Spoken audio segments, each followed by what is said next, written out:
Hey everyone, welcome to JK Civil Services.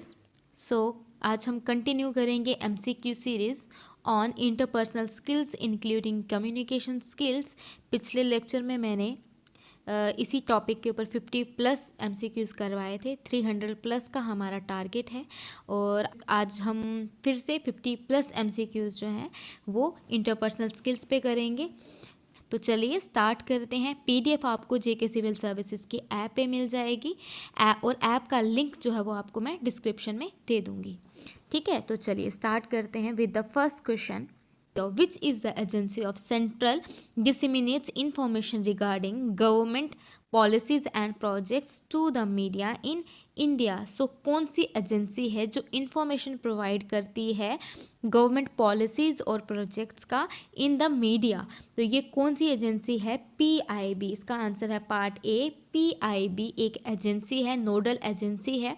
ये क्या करती है? जो भी गवर्नमेंट ने पॉलिसीज़, स्कीम्स या इनिशिएटिव्स लिए होते हैं उन सब का प्रसारण प्रिंट मीडिया या इलेक्ट्रॉनिक मीडिया के ऊपर करती है। कौन? The press information bureau. PIB की फुल फॉर्म है द प्रेस इंफॉर्मेशन ब्यूरो। अभी 4-5 दिन पहले एक एग्ज़ाम हुआ था रेडियो का, ठीक है, उसमें कुछ बच्चे जो गए थे उन्होंने मुझे बताया कि PIB की फुल फॉर्म वहाँ पे आई हुई थी। PIB की फुल फॉर्म क्या है? Press information bureau. ये एक साइट है जहाँ पे आपको गवर्नमेंट की हर एक पॉलिसीज़ के बारे में पता चल जाता है। ये इंडिया की भी है और ये जम्मू कश्मीर की अलग से भी है। अगर किसी बच्चे को जम्मू कश्मीर में गवर्नमेंट की क्या क्या स्कीम्स चल रही हैं उसके बारे में अगर पढ़ना हो, वो PIB जम्मू एंड कश्मीर वहाँ से जाके उस साइट से जाके सारी की सारी इन्फॉर्मेशन गवर्नमेंट की पॉलिसीज़ के रिगार्डिंग ले सकता है। ओके, चलिए नेक्स्ट क्वेश्चन देखते हैं। A successful team leader expects his team members to be dash listeners. एक सक्सेसफुल टीम लीडर जो होता है वो क्या एक्सपेक्ट करता है कि उसके जो मेंबर्स हैं, टीम मेंबर्स हैं, वो कैसे लिसनर्स होने चाहिए? तो कैसे लिसनर्स होने चाहिए? एक्टिव लिसनर्स होने चाहिए। इंटरपर्सनल स्किल्स में ये मैंने पढ़ाया था कि लिसनिंग कैसी होनी चाहिए? एक्टिव लिसनिंग होनी चाहिए। अगर कोई एक्टिवली आपको सुन रहा है, अगर कोई एक्टिवली कोई चीज़ सुनता है तो उसका ज़्यादा इफ़ेक्ट पड़ता है, वो उस पर ज़्यादा गौर करेगा, अच्छे से अंडरस्टैंड कर पाता है। और लीडर भी यही चाहता है कि उसकी जो टीम है वो एक्टिव लिसनर्स की हो ताकि उसकी टीम प्रॉपरली वर्क कर सके। ओके, चलिए next question. In order to understand verbal and non-verbal communication, which of the following things should we do? Verbal और नॉन वर्बल कम्युनिकेशन को समझने के लिए कौन सी चीज़ें हमें करनी चाहिए? ठीक है, तो फर्स्ट है इसमें accept cultural differences. Cultural differences को एक्सेप्ट करना चाहिए। स्टडिंग योर ओन कल्चर, अपने कल्चर के बारे में जानना चाहिए, पढ़ना चाहिए। लर्न अबाउट अदर कल्चर, दूसरे कल्चर्स के बारे में जानना चाहिए। तो ये तीनों ही आएंगे। इसका आंसर है part D, all of the above. अपने कल्चर के बारे में भी पढ़ना चाहिए, दूसरे के कल्चर के बारे में भी पता होना चाहिए और इन कल्चरल डिफरेंसेस को एक्सेप्ट करना चाहिए ताकि ड्यूरिंग कम्युनिकेशन डिस्क्रिमिनेशन ना हो सके on the basis of culture. क्योंकि अलग सोसाइटी में अलग अलग कल्चर के लोग रहते हैं, तो उन सब के साथ जब आप कम्युनिकेट करो तो अपने कल्चर के बारे में भी पता होना चाहिए, नेक्स्ट के बारे में भी पता होना चाहिए ताकि हम बात उसी तरीके से कम्युनिकेट करें कि किसी को हर्ट ना हो। ओके, चलिए another name for interpersonal communication. Interpersonal communication का दूसरा नाम क्या है? इंटरपर्सनल स्किल्स को सॉफ्ट स्किल्स भी बोलते हैं, पीपल स्किल भी बोलते हैं, लेकिन इंटरपर्सनल कम्युनिकेशन का क्या नाम है? अगर इसका दूसरा नाम देखें तो इसका नाम है dyadic communication. Dyadic communication is also known as interpersonal communication. Okay, dyadic communication इसका आंसर है पार्ट सी। नेक्स्ट है you need to apply for a leave at work, which method of communication will you use? तो जब अगर आप किसी organisation में काम कर रहे हो या कहीं पे भी काम कर रहे हो, अगर आपको लीव लेनी है, लीव के लिए अप्लाई करना है, तो कौन सा कम्युनिकेशन का मेथड आप यूज़ करोगे? तो क्या करोगे आप? इसमें आंसर आएगा पार्ट ए, आप ईमेल करोगे। ठीक है, पोस्टर्स तो लगा नहीं दोगे कि मुझे छुट्टी चाहिए, ब्लॉग तो बनाओगे नहीं उसके ऊपर। क्या करोगे? ईमेल करोगे। एक पर्सनल मैसेज सेंड कर सकते हो आप, ईमेल कर सकते हो, या लेटर जो है एक ऑफिशियल लेटर जो है वो दे सकते हो अपने काम के ऊपर, ताकि आपको छुट्टी मिल सके। ओके, चलिए। Which of these is not a common communication barrier? इन चारों में से जो नीचे दिए गए हैं ऑप्शन, इनमें से कौन सा कम्युनिकेशन बैरियर नहीं है? आपको लिंग्विस्टिक बैरियर मैंने पढ़ाए हैं, लिंग्विस्टिक बैरियर होते हैं, उसकी वजह से कम्युनिकेशन नहीं हो पाती। अगर दो पर्सन आपस में बात कर रहे हो, उनकी लैंग्वेज नहीं मिलती है, तो कम्युनिकेट जो है वो प्रॉपरली करना मुश्किल हो जाता है। इंटरपर्सनल बैरियर्स भी होते हैं, ठीक है, और ऑर्गेनाइजेशनल बैरियर्स भी होते हैं, जहाँ पे एक ऑर्गेनाइजेशन में अलग अलग तरीके के लोग हों और उनकी आपस में सिमिट्री नहीं बन पा रही on the basis of any topic, तो इस तरीके के नॉइसेस हो जाएं, तब भी क्या हो जाता है, ऑर्गेनाइजेशन में प्रॉपरली वर्क नहीं हो पाता है। ये मैंने आपको पढ़ाया था। तो जो इसका आंसर है वो है फाइनेंशियल बैरियर। ठीक है, फाइनेंशियल बैरियर जो है ये एक कॉमन कम्युनिकेशन बैरियर नहीं है। कोई गरीब है, कोई अमीर है, या किसी के पास ज़्यादा पैसे हैं, किसी के पास कम है, तो वो तब भी आपस में कम्युनिकेट कर सकते हैं। ये कोई बैरियर नहीं है, कॉमन बैरियर नहीं है ये, it's not a common barrier. Okay, dash refers to the, यहाँ पे आएगा dash refers to the time of action. यहाँ पे करेक्शन कर लेना। ओके, यहाँ पे आएगा dash refers to the time of action. तो टाइम ऑफ एक्शन क्या रेफर करता है जी, सबको पता है, बहुत सिंपल है। टेंसेस जो होते हैं वो रेफर करते हैं टाइम ऑफ द एक्शन, किस टाइम पे कौन सा एक्शन हुआ है, पास्ट हो गया, प्रेजेंट हो गया, फ्यूचर हो गया। ओके, चलिए। Reading comprehension means understanding a dash text. जब रीडिंग करते हो उस टाइम पे किस तरीके के टेक्स्ट को अंडरस्टैंड किया जाता है? रीडिंग के टाइम पे क्या होता है? रिटन टेक्स्ट को अंडरस्टैंड किया जाता है। पार्ट बी इसका आंसर है, रिटन टेक्स्ट को अंडरस्टैंड किया जाता है ड्यूरिंग रीडिंग। ओके, अगर ओरल और ऑडियो की बात करूं तो ये होते हैं बाय लिसनिंग। ठीक है, रीडिंग कॉम्प्रीहेंशन में रिटन टेक्स्ट को अंडरस्टैंड किया जाता है। ओके, चलिए। Reading is a dash process. तो रीडिंग जो है ये कौन सा प्रोसेस है? रीडिंग के टाइम पे क्या किया जाता है? रीडिंग के टाइम पे डिकोडिंग होती है। पार्ट सी इसका आंसर है, डिकोडिंग करते हैं, क्योंकि पहले से ऑलरेडी जो भी मैसेज है या कोई भी चीज़ जो है वो ऑलरेडी लिखी हुई है। जब आप उसको पढ़ते हो तो क्या करते हो? डिकोड करते हो, बुक में से डिकोड करते हो। ओके, इनकोडिंग नहीं होता है, क्योंकि इनकोडिंग कब होता है? जब आप खुद से नई चीज़ जब डेवलप करो, नया मैसेज डेवलप करो, उस टाइम पे इनकोडिंग होती है। पुरानी चीज़ को जब आप समझो, अंडरस्टैंड करो या पढ़ो, तो उस टाइम पे डिकोडिंग होती है। ओके, चलिए आगे। Most of our day to day reading is done. हमारी जो ज़्यादा दिन व दिन की जो रीडिंग होती है वो हम कैसे करते हैं? वो साइलेंटली होती है। पार्ट डी इसका आंसर है, साइलेंट रीडिंग की जाती है। जैसे मान लो फॉर एग्जांपल, अगर आप कहीं जा रहे हो रास्ते में और आपको पोस्टर्स मिल गए, वहाँ पे कोई पोस्टर लगा है किसी मूवी का, किसी चीज़ का भी, ठीक है, किसी कोई नोटिस वगैरह है, तो उसको आप कैसे रीड करोगे? उसको आप साइलेंटली रीड करोगे, अब लाउडली थोड़ी ना बोलोगे उस पूरे नोटिस को वहाँ पे या उस पोस्टर को। तो ये जो हमारी डे टू डे लाइफ की रीडिंग होती है ये साइलेंटली होती है। छोटे बच्चे ज़्यादातर कोशिश करते हैं लाउडली पढ़ने की, लेकिन ज़्यादातर जो हमारी रीडिंग होती है वो क्या होती है? साइलेंट रीडिंग होती है। Okay, next. It is important to consider proper dash room where you are giving your presentation. अगर आप कहीं पे प्रेजेंटेशन दे रहे हो किसी रूम में, तो क्या चाहिए वहाँ पे? प्रॉपर लाइटिंग चाहिए। ठीक है, लाइटिंग चाहिए वहाँ पे प्रॉपर। अगर प्रॉपर लाइट है तो जो प्रेजेंट कर रहा है वो भी दिखाई देगा और प्रेजेंटेशन भी अच्छे से दिखाई देगी। ओके, सो वहाँ पे प्रॉपर उस रूम में लाइटिंग चाहिए। नेक्स्ट देखते हैं। Hearing is only an important component for dash. किसके लिए चाहिए हेयरिंग? हेयरिंग किसके लिए चाहिए? सुनाई देना किसके लिए चाहिए? लिसनिंग के लिए। Hearing is only an important component for listening. ठीक है, कि आप प्रॉपरली अच्छे से कोई चीज़ समझ रहे हो, जो सुन रहे हो, वो तब होगा अगर आप उसको सुनाई दे रहा है आपको। तो hearing is only an important component for listening. Okay, इनके बीच में डिफरेंस पता है आपको हेयरिंग और लिसनिंग का? हेयरिंग होता है सिर्फ जस्ट सुनना, कान से जो सुनाई दे रहा है। लिसनिंग होता है एक्टिवली जब सुन रहे हो, उसको समझ रहे हो, हर एक वर्ड को जब आप लिसन कर रहे हो, लिसन इज उसको समझना वर्ड्स को। ओके, चलिए next. The dash speech is also called as reported speech.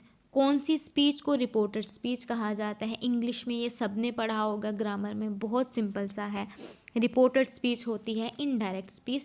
Indirect speech, direct speech जो होती है, जो डायरेक्टली कम्युनिकेशन होती है, वो होती है रिपोर्टिंग स्पीच। लेकिन जब बात आगे से घूम के आती है, पास्ट टेंस में आती है, वो हो जाती है बाद में रिपोर्टेड स्पीच, जिसको बोला जाता है इनडायरेक्ट स्पीच। ओके, चलिए आगे।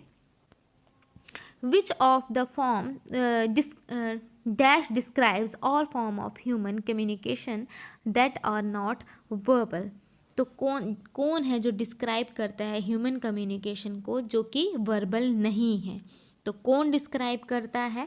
इसका आंसर है part D, para language describe करते हैं ह्यूमन कम्युनिकेशन को, लेकिन ये वर्बल का पार्ट नहीं है। ओके, वैसे तो हैप्टिक्स भी वर्बल का पार्ट नहीं है, वो होता है टच से कम्युनिकेशन होती है, हैप्टिक्स होता है टच। लेकिन पैरा लैंग्वेज क्या होता है? पैरा लैंग्वेज होता है कि कोई पर्सन जब बात कर रहा है, उसके जेस्चर्स कैसे हैं, उसकी इंटोनेशंस कैसी है, और पिच कौन सी है, बॉडी मूवमेंट्स क्या हैं, ये सब कुछ आता है पैरा लैंग्वेज में। एक्चुअली पैरा लैंग्वेज में होता क्या है? पैरा लैंग्वेज में एटीट्यूड ऑफ द स्पीकर होता है कि वो किस एटीट्यूड से बात जो है वो समझा रहा है। ठीक है, that is not verbal but human communication को डिस्क्राइब करती है पैरा लैंग्वेज। अगर यहाँ पे हाँ, ये जो दो वर्ड्स हैं पैरासॉडी और वोकलिस, वोकलिक्स है इसका स्पेलिंग LICS होगा। ठीक है, वोकलिक्स लिखना है इसको, LICS, वोकलिक्स है ये। तो वोकलिक्स क्या होता है? Study of para language is known as vocalics. जब पैरा लैंग्वेज को ही स्टडी किया जाए उसको वोकलिक्स बोलते हैं, इसलिए वोकलिक्स इसमें नहीं आएगा। और प्रोसोडी जो है ये क्या होता है? प्रोसोडी होता है, ये भी एक्चुअली टोन पे ही मैटर करता है, लेकिन ये ग्रामेटिकल जो प्रोनाउंसिएशन होगी स्पीकर की, लेकिन ये वर्बल है। प्रोसोडी जो होता है ये वर्बल है, ये वर्बली वो किस तरीके से कोई पर्सन बोल रहा है, कि बॉडी जेस्चर्स पे नहीं जाता है, बॉडी मूवमेंट्स पे नहीं जाता है, ये जाता है वर्बल टोनिंग पे, वो किस तरीके की टोन में बात कर रहा है, बहुत कॉन्फिडेंटली बोल रहा है, उसके ग्रामेटिकल मिस्टेक्स नहीं है, प्रोनाउंसिएशन बहुत अच्छा है। तो ये प्रोसोडी क्या है? ये होता है वर्बल, जबकि पैरा लैंग्वेज जो है ये नॉन वर्बल है। ओके, पैरा लैंग्वेज की एक फिजिकल मैकेनिज्म है। ओके, चलिए आगे। Most of us use dash and dash in addition to word when we speak. जब बात करते हैं तो वर्ड के अलावा और क्या यूज़ किया जाता है? हम क्या यूज़ करते हैं वर्ड्स के अलावा बोलते टाइम? तो वर्ड्स एंड जेस्चर्स नहीं होगा, क्योंकि वर्ड्स के अलावा देखना है, वर्ड्स के एडिशन में। तो क्या होगा इसका आंसर? इसका आंसर है B part, gestures and body language. Body language और पोस्चर नहीं होंगे, क्योंकि पोस्चर उस वक्त नहीं दिए जाते। बॉडी लैंग्वेज होती है लेकिन पोस्चर नहीं होते। आई गेजिंग भी होती है लेकिन पोस्चर नहीं होते। सो मोस्ट अप्रोप्रिएट आंसर इसका जेस्चर्स एंड बॉडी लैंग्वेज है। ओके, चलिए आगे। Email, telephone and letters are examples for. किसकी एग्जाम्पल्स हैं? ईमेल, टेलीफोन एंड लेटर्स, ये तीनों क्या हैं? ये हैं चैनल। ओके, तो चैनल क्या होते हैं? जिसके थ्रू मैसेज जो है वो सेंड होता है from sender to receiver. Okay, जैसे ईमेल से आप मैसेज कर सकते हो, टेलीफोनिक कॉन्वर्सेशन से आप मैसेज जो है वो कन्वे कर सकते हो, लेटर से मैसेज कन्वे किया जा सकता है। ये तीनों क्या हैं? चैनल्स की एग्जाम्पल हैं। ओके, चलिए next. Which of the following is better mode of experimental learning. तो इन तीनों चारों में से जो ऑप्शंस हैं, इनमें से एक्सपेरिमेंटल लर्निंग की बेटर एग्जाम्पल कौन सी है, बेटर मोड कौन सा है? तो इसका आंसर है part D, role playing. Role playing के टाइम पे क्या होता है? एक्सपेरिमेंटल लर्निंग होती है, क्योंकि वैसा रोल प्ले किया जाता है वो एक्सपेरिमेंटल होता है, ये प्रैक्टिकल होता है। जबकि सिंपोजियम में क्या होता है? डिबेट्स होती हैं, जिसमें एक्सपेरिमेंट्स के बारे में थ्रेटिकल डिबेट्स हो सकती हैं, थ्रेटिकली उसके बारे में बताया जा सकता है। ठीक है, तो सिंपोजियम में ये सब होता है। पैनल में क्या होता है? पैनल में भी जो है डिस्कशन ही होती है, और कॉलोक्यू में भी डिस्कशन होती है। कॉलोक्यू होती है जो थियोलॉजिकल एक्सपीरियंसेस हो, इसमें कॉलोक्यू में जो है वो डिस्कस किया जाता है, मतलब थ्रेटिकल हैं ये, ऊपर तीनों वाले थ्रेटिकल हैं लेकिन role playing is practical. So experimental learning जो होती है वो रोल प्लेइंग में होती है। ओके, चलिए आगे। Dash is the study of touches as non verbal communication. So इन चारों में से स्टडी ऑफ टचेज कौन सा है जो कि नॉन वर्बल कम्युनिकेशन में है, ये मैंने आपको अभी बताया। हैप्टिक्स क्या होता है? Study of touches. ठीक है, हैप्टिक्स क्या है? स्टडी ऑफ टचेस, जो कि नॉन वर्बल कम्युनिकेशन है। बॉडी लैंग्वेज जो है इसमें टच नहीं आता है, इसमें मूवमेंट्स आती हैं। जेस्चर्स में भी मूवमेंट्स ही होती हैं, किस तरीके के जेस्चर्स हैं। ठीक है, फेशियल एक्सप्रेशंस वगैरह आ जाते हैं। और प्रोसोडी मैंने आपको बता दिया, प्रोसोडी क्या होता है, ये वर्बल होता है, ये ग्रामेटिकल प्रोनाउंसिएशन पे डिपेंड होता है। ओके, सो हैप्टिक्स इसका आंसर है, part A. It is that part of language associated with but not involving the word system. It consists of the voice qualities and vocalization that affects how something is said rather than what is said. Select one is true from the following. So इन सब में से हमने एक select करना है जो कि क्या दिखाएगा, ये एक लैंग्वेज का पार्ट है, पहली बात। दूसरा, ये वर्ड सिस्टम में इन्वॉल्व नहीं होता, एक लैंग्वेज का पार्ट है लेकिन वर्ड सिस्टम में इन्वॉल्व नहीं है। इट कंसिस्ट ऑफ वॉइस की क्वालिटी इसमें होती है, वोकलाइजेशंस की बात होती है। इसका आंसर आएगा part C, para language. Okay, para language जो होता है वो क्या करता है, वो ये देखता है कि कोई बात किस तरीके से बोली गई है, लेकिन वर्ड्स पे मैटर नहीं करता। वर्ड्स पे जो मैटर करता है वो करता है वर्बल में प्रोसोडी। ओके, ठीक है, चलिए आगे। इंटरपर्सनल कम्युनिकेशन मीन्स, सो इंटरपर्सनल कम्युनिकेशन का क्या मतलब होता है? Interpersonal communication means communication with one और मोर। ये मैंने आपको टाइप्स ऑफ कम्युनिकेशन में भी बताया था, इंटरपर्सनल और इंट्रापर्सनल। इंटरपर्सनल होती है जब कम्युनिकेशन होती है विद वन पर्सन या उससे ज़्यादा पर्सन्स के बीच में जब कम्युनिकेशन होती है उसको बोला जाता है इंटरपर्सनल कम्युनिकेशन। और अगर विद इन सेल्फ हो तो वो होती है इंट्रापर्सनल। ठीक है, तो पब्लिक स्पीच हो तो वो मास कम्युनिकेशन होती है। सो चलिए आगे देखते हैं। Using your body to communicate is called what? जब आप बॉडी को यूज़ करते हो कम्युनिकेट करने के लिए, उसको क्या बोला जाता है? Body language. इसका आंसर है part B, very simple. Body को यूज़ करके कम्युनिकेट किया जाता है, उसको बोला जाता है बॉडी लैंग्वेज। नेक्स्ट क्वेश्चन है, what is the term used to describe the emotions और फीलिंग्स इन योर वॉइस? तो इन सब में से क्या चीज़ इस्तेमाल होती है कब? जब आप अपने इमोशंस या फीलिंग्स को एक्सप्रेस करते हो, ठीक है, इन योर वॉइस, अपनी आवाज़ में। ठीक है, तो क्या होता है, क्या डिस्क्राइब करता है? हमारी टोन। अगर हम बहुत खुश हैं तो हमारी टोन भी वैसी हो जाती है, अगर एक्साइटेड फील कर रहे हैं तो टोन भी एक्साइटेड हो जाती है आपकी आवाज़ में। ओके, सो क्या डिस्क्राइब करता है? टोन। ठीक है, चलिए next question. When speaking on the phone, what type of communication is being used? जब कॉल पे बात कर रहे हो आप किसी के साथ, फ़ोन पे जब कम्युनिकेशन हो रही हो तो उस टाइम पे कौन सी कम्युनिकेशन जो है वो यूज़ होती है? तो कौन कौन सी होगी? इसका आंसर क्या होगा? एक तो आपकी वर्बल तो होगी ही होगी, क्योंकि फ़ोन पे बात कर रहे हो, नॉन वर्बल वहाँ पे नहीं हो सकती है, वर्बल तो होगी। दूसरा, बॉडी लैंग्वेज यहाँ पे नहीं होगी, क्योंकि बॉडी लैंग्वेज वो आपको देख नहीं पा रहा है, सिंपली कॉल पे बात हो रही है, फ़ोन पे हो रही है। तो ये टोन ऑफ द वॉइस और वर्बल कम्युनिकेशन होगी। ठीक है, ये दोनों चीज़ें जो है वहाँ पे इस्तेमाल होंगी जब आप कम्युनिकेट कर रहे हो बाया फ़ोन, बाया कॉल। चलिए आगे।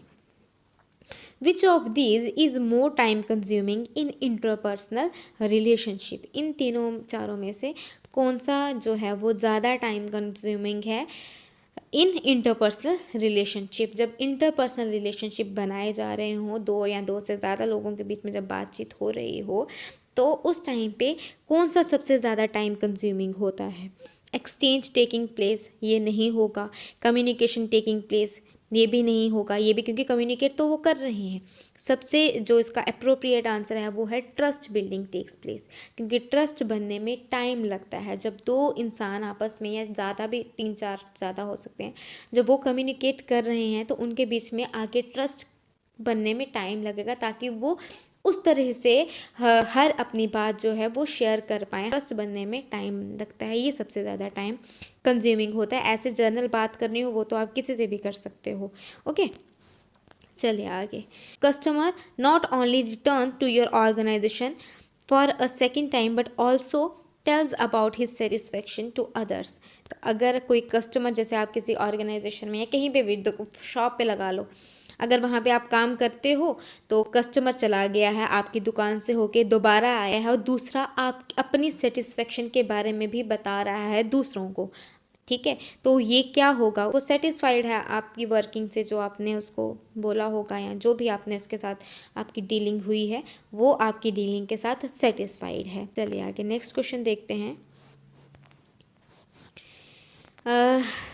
Dash is an aggressive behaviour and will most likely bring a negative response from the speaker. इन चारों में से कौन सा एग्रेसिव बिहेवियर है जो कि नेगेटिव रिस्पॉन्स जो है वो मिलने के चांसेस हैं स्पीकर से? तो क्या है इसका आंसर? है पार्ट ए, ठीक है, इंटरप्टिंग। ड्यूरिंग कम्युनिकेशन अगर कोई इंटरप्ट कर रहा है तो ये एक बहुत ही एग्रेसिव बिहेवियर है, अच्छा बिहेवियर नहीं है, और इसकी वजह से स्पीकर का भी नेगेटिव रिस्पॉन्स आएगा, ठीक है। तो इसका आंसर है पार्ट ए, इंटरप्टिंग। नेक्स्ट है a and an are the dash articles. तो इंग्लिश का पोर्शन है, कौन से आर्टिकल्स हैं ए एंड एन? ये है इनडेफिनिट आर्टिकल्स। पार्ट बी इसका आंसर है इनडेफिनिट आर्टिकल्स, क्योंकि ए एंड एन ये जो है ये कॉमन जगहों पे भी यूज़ हो जाता है, लेकिन द जो होता है वो एक डेफिनिट आर्टिकल है, वो डेफिनिट प्लेसेस पे, पर्टिकुलर प्लेसेस पे, इंपॉर्टेंट प्लेसेस पे इस्तेमाल होता है। ओके, सो वो डेफिनिट है, a and an are indefinite articles. कुछ ग्रामर का पोर्शन भी है इसमें, क्योंकि ग्रामर जो है इंग्लिश की अगर बात करूँ तो वो भी लैंग्वेज है, और language is most important part of communication. So इसमें ये भी क्वेश्चन हम करेंगे। A dash is a word which connects word, phrase, clause और सेंटेंसेस। तो क्या है, कौन सा वर्ड है जो फ्रेज को भी आपस में कनेक्ट करता है, क्लॉजेस को भी कनेक्ट करता है, या सेंटेंसेस को कनेक्ट करता है? तो इसका आंसर है पार्ट बी, कंजक्शन, ठीक है। चलिए आगे। Any word that adds more meaning to the noun is called an. कोई वर्ड जो एडिशनल मीनिंग जो है वो प्रोवाइड करता है नाउन को, तो वो कौन होता है? वो होता है पार्ट सी, इसका आंसर है एडजेक्टिव, ठीक है। एडजेक्टिव क्या करता है? ये क्वालिटी, क्वांटिटी के बारे में बात करता है। ओके, ये पर्सन, प्लेस या थिंग को एडिशनल मीनिंग दे देता है। जैसे प्लेस की बात करूँ, very beautiful place, Jammu is a very beautiful place, ठीक है। She is very nice person, ठीक है। तो इस तरीके से आप बोल सकते हो। तो ये जो नाइस है, ब्यूटीफुल है, इस तरीके के जो वर्ड्स हैं जो एडिशनल मीनिंग देते हैं, किसको दे रहे हैं? नाउन को, सब्जेक्ट को, तो उसको बोलते हैं adjective. So next question is dash aims at making people work together for the common good of organisation. तो क्या है जो कि लोगों को साथ में जोड़ता है? For the common good of organisation, organisation के अच्छे के लिए क्या जोड़ता है लोगों का आपस में? इसका आंसर है पार्ट ए, कम्युनिकेशन। वेरी सिंपल, क्योंकि कम्युनिकेशन ही लोगों को जोड़ता है, जिसकी वजह से वो एक साथ काम कर पाते हैं। Okay, next question. A dash connects the sender to the receiver. तो सेंडर और रिसीवर को आपस में कौन कनेक्ट करता है? सेंडर मैसेज भेजता है, रिसीवर तक पहुंचता है, तो बीच में क्या होता है? चैनल होता है बीच में। पार्ट ए इसका आंसर है, a channel connects the sender to the receiver. Okay, चलिए next. A business proposal from a branch manager of a company to the managing director of the company is an example of। एक जो business proposal है between branch manager of the company और managing director of the company, ठीक है। तो इनके बीच में जो बिजनेस प्रपोजल चल रहा होगा वो किसकी एग्जाम्पल है, वो किस तरीके की कम्युनिकेशन है। ठीक है, तो वैसे तो ये दोनों जो हैं ये इनका एक किस्म का एक सेम ही लेवल होता है, सेम लेवल पे कम्युनिकेशन होती है। सो इन दोनों के बीच में हॉरिजॉन्टल कम्युनिकेशन होती है। हॉरिजॉन्टल को ही लेटरल कम्युनिकेशन भी कहा जाता है। पार्ट सी इसका आंसर है लेटरल कम्युनिकेशन, जब दो लोगों के बीच में कम्युनिकेशन हो at the same level, that then it is known as lateral communication. Okay, next question, dash is the full form of abbreviation TQM। TQM की फुल फॉर्म क्या है? ये एक TQM जो है ये एक मैनेजमेंट अप्रोच है, मैनेजमेंट में यूज़ होता है ये ज़्यादातर। तो इसका जो फुल फॉर्म है वो ये है टोटल क्वालिटी, इसकी फुल फॉर्म है total quality management. Part D इसका आंसर है। ओके, टोटल क्वालिटी मैनेजमेंट, ऊपर क्वांटिटी है वो नहीं है, टोटल क्वालिटी मैनेजमेंट TQM की फुल फॉर्म है, जो कि मैनेजमेंट में यूज होता है। It is a management approach. Communication that takes place between the members of an organisation within itself is, जो कम्युनिकेशन मेंबर्स में हो, किसी भी ऑर्गेनाइजेशन के मेंबर्स के अंदर हो, विद इन इटसेल्फ हो, तो इस तरीके की कम्युनिकेशन को क्या कहा जाता है? इसको बोला जाता है, पार्ट डी इसका आंसर है internal communication. Okay, internal communication है क्योंकि विद इन ऑर्गेनाइजेशन है, उसी के मेंबर्स के बीच में कम्युनिकेट हो रहा है, तो वो इंटरनल। अगर बाहर कर रहे होते किसी के साथ, then that is external communication. Okay, internal communication जो है वो formal as well as informal दोनों हो सकती है। सो इसका मोस्ट अप्रोप्रिएट आंसर जो है वो इंटरनल कम्युनिकेशन, क्योंकि विद इन ऑर्गेनाइजेशन वहाँ पे फॉर्मल भी जो है वो भी कम्युनिकेशन हो सकती है, इनफॉर्मल भी कम्युनिकेशन हो सकती है। तो दोनों कम्युनिकेशन जो है यहाँ पे हो सकती है, informal as well as in formal. तो इन दोनों को क्या बोला जाएगा? Internal communication. ओके, चलिए नेक्स्ट क्वेश्चन देखते हैं। Communication that takes place between the members of an organization at the same place, at the same post। तो जो communication between the members होगी at the same post, ये मैंने आपको पहले भी बताया, अगर सेम पोस्ट पे हैं तो लेटरल है, हॉरिजॉन्टल कम्युनिकेशन है। ओके, किसी भी ऑर्गेनाइजेशन में जब सेम पोस्ट के बीच में कम्युनिकेशन हो, उसको लेटरल या हॉरिजॉन्टल कम्युनिकेशन बोला जाता है। अगर ऊपर से नीचे हो, डाउनवर्ड या अपवर्ड हो, तो वो वर्टिकल होती है। नेक्स्ट क्वेश्चन है, dash is sent to specific group of people whereas dash में be meant for the general public. तो एक स्पेसिफिक ग्रुप के बीच में जब कोई मैसेज सेंड करना हो, उसको बोलते हैं सर्कुलर। ठीक है, इसका आंसर पार्ट डी आएगा। सर्कुलर होता है स्पेसिफिक ग्रुप ऑफ पीपल में, और अगर जनरल पब्लिक के लिए देखा जाए तो वहाँ पे नोटिस होता है। नोटिस यहाँ आएगा और यहाँ पे सर्कुलर आएगा। ओके, सर्कुलर क्या होता है? जब ग्रुप ऑफ पीपल हो, एक स्पेसिफिक बताया गया हो, और जो नोटिस है वो जनरल पब्लिक के लिए इस्तेमाल होता है। नेक्स्ट क्वेश्चन है, the problem with proofreading is that you will have to be good at dash and dash. तो प्रूफ रीडिंग करने के लिए एक प्रॉब्लम ये है कि आपको डैश एंड डैश में अच्छा होना चाहिए। तो प्रूफ रीडिंग क्या होती है? प्रूफ रीडिंग होती है एक ना वो है ये एक ना लास्ट स्टेप होता है पब्लिकेशन से पहले। कोई भी चीज़ जब पब्लिश होती है उससे पहले एक लास्ट स्टेप होता है, जिसमें केयरफुली जब करेक्शन की जाती हैं, ड्राफ्ट में जो भी चीज़ लिखी गई है उसमें केयरफुली मिस्टेक्स देखी जाती हैं कि कोई प्रॉब्लम नहीं है, स्पेलिंग्स गलत तो नहीं है, ग्रामेटिकल मिस्टेक्स नहीं है, पंक्चुएशन गलत तो नहीं है। तो ये सब कुछ देखा जाता है at that last step before publication. So इसका आंसर क्या आएगा? स्पेलिंग्स देखे जाते हैं और उसमें पंक्चुएशंस देखी जाती है, प्रोनाउंसिएशन नहीं होती क्योंकि ये रिटन का होता है। ओके, रिटन चीज़ का होता है कि किस तरह से लिखा है। तो इसका आंसर पार्ट ए है, स्पेलिंग एंड पंक्चुएशन। ओके, चलिए नेक्स्ट क्वेश्चन,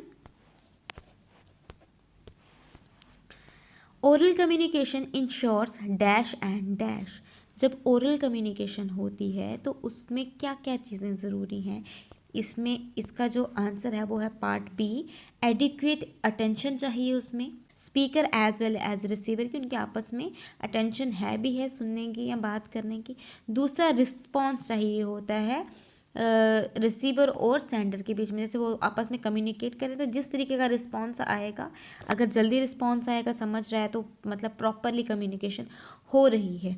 ओके, तो इसमें एक इमीडिएट रिस्पॉन्स चाहिए, दूसरा इसमें एडिक्वेट अटेंशन चाहिए। ओके, चलिए next, as a mean of communication, emails have features of immediacy of both the dash and dash.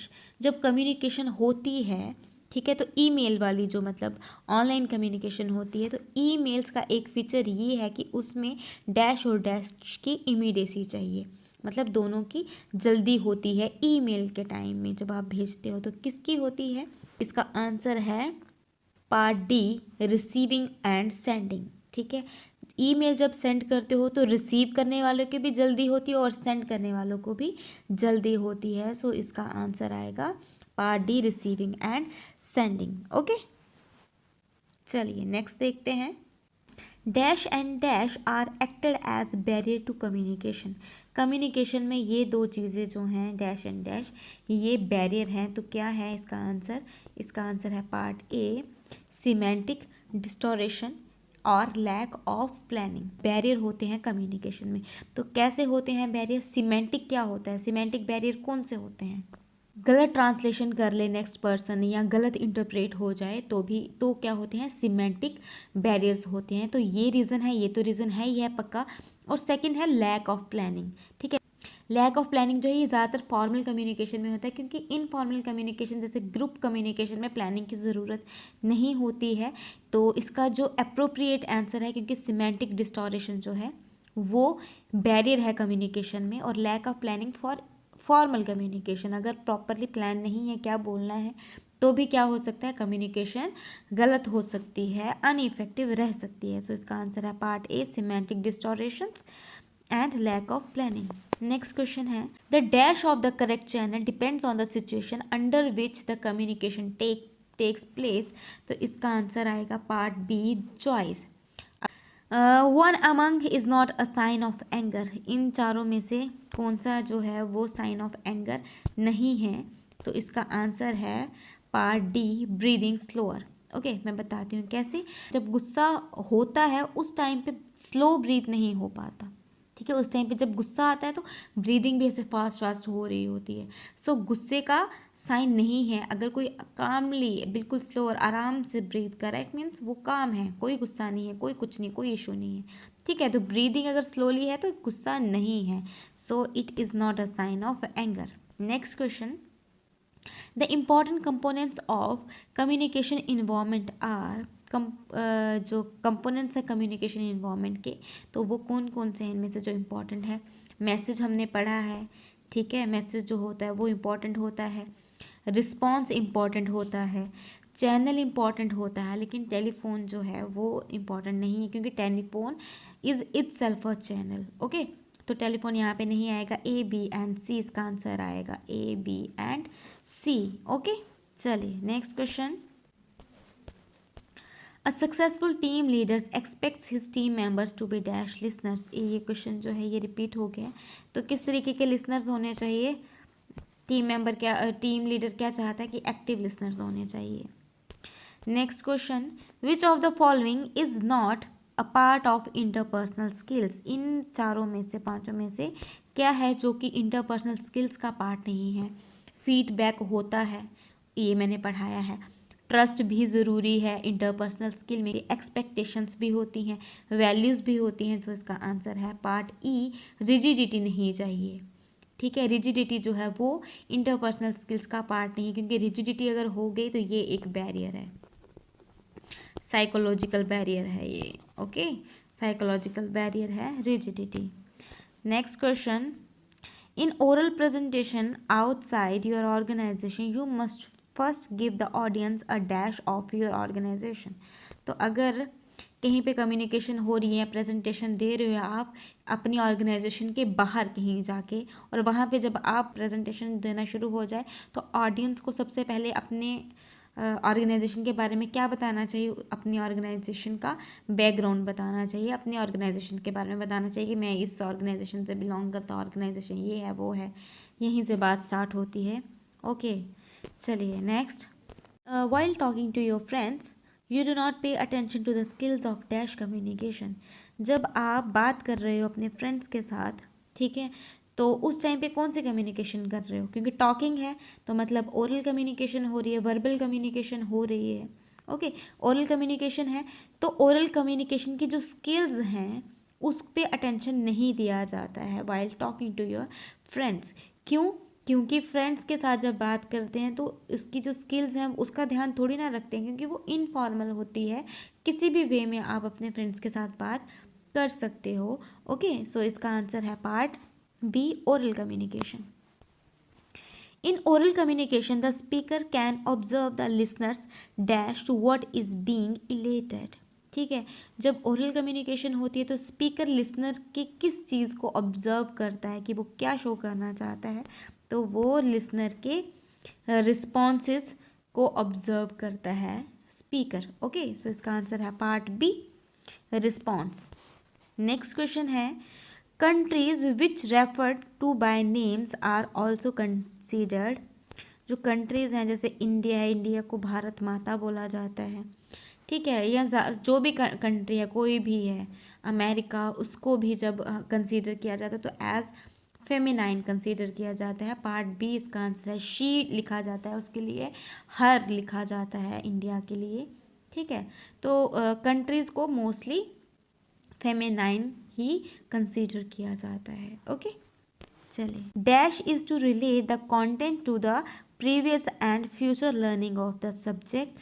तो क्या है जो कि किसी सब्जेक्ट की फ्यूचर और प्रीवियस लर्निंग को कनेक्ट करता है, तो क्या है जो इसके साथ रिलेट करता है, इसका आंसर है पार्ट सी, रिकॉलिंग। रिकॉलिंग क्या करता है, ये हेल्प करता है future as well as previous learning किसी भी सब्जेक्ट की, उस सारे कंटेंट को आपस में रिलेट करता है। सो रिकॉलिंग क्या है, रिकॉलिंग किसी भी सब्जेक्ट का previous as well as future जो लर्निंग है उसके पूरे कंटेंट को आपस में रिलेट करता है, रिकॉलिंग इसको बोलते हैं। ओके, चलिए, सो हमारे जो क्वेश्चंस हैं वो यहीं ख़त्म होते हैं। आज की पीरियड हमने 50+ क्वेश्चन जो हैं वो आज डिस्कस किए हैं इस वीडियो में। तो एक स्टूडेंट मुझे बोल रहा था कि मैं क्वेश्चंस को दोबारा से रिकॉल किया करूं, सजेशन था मुझे, तो मैं थोड़ा थोड़ा इंपॉर्टेंट क्वेश्चंस को बता देती हूँ। PIB की फुल फॉर्म मैंने आपको बताई, प्रेस इंफॉर्मेशन ब्यूरो, जो कि गवर्नमेंट की पॉलिसीज़, इनिशिएटिव्स वगैरह सोशल मीडिया, इलेक्ट्रॉनिक मीडिया या प्रिंट मीडिया में जो है उसको प्रसारण करता है, ब्रॉडकास्ट करता है। सक्सेसफुल लीडर को क्या चाहिए, उसके लिसनर्स, एक्टिव लिसनर्स चाहिए। ओके, और यहाँ पे मैंने बता दिया कि कम्युनिकेशन के लिए कल्चरल डिफरेंसेस को एक्सेप्ट करना है और दूसरों के, अपने, सबके कल्चर के बारे में पता होना चाहिए। इंटरपर्सनल स्किल्स का सेकंड नेम है डायडिक कम्युनिकेशन। रीडिंग क्या है, इज़ अ डिकोडिंग प्रोसेस। हमारे डे टू डे लाइफ में जो हम रीडिंग करते हैं वो साइलेंट रीडिंग होती है। इनडायरेक्ट स्पीच को ही क्या बोला जाता है, रिपोर्टेड स्पीच, जबकि डायरेक्ट स्पीच को बोला जाता है रिपोर्टिंग स्पीच।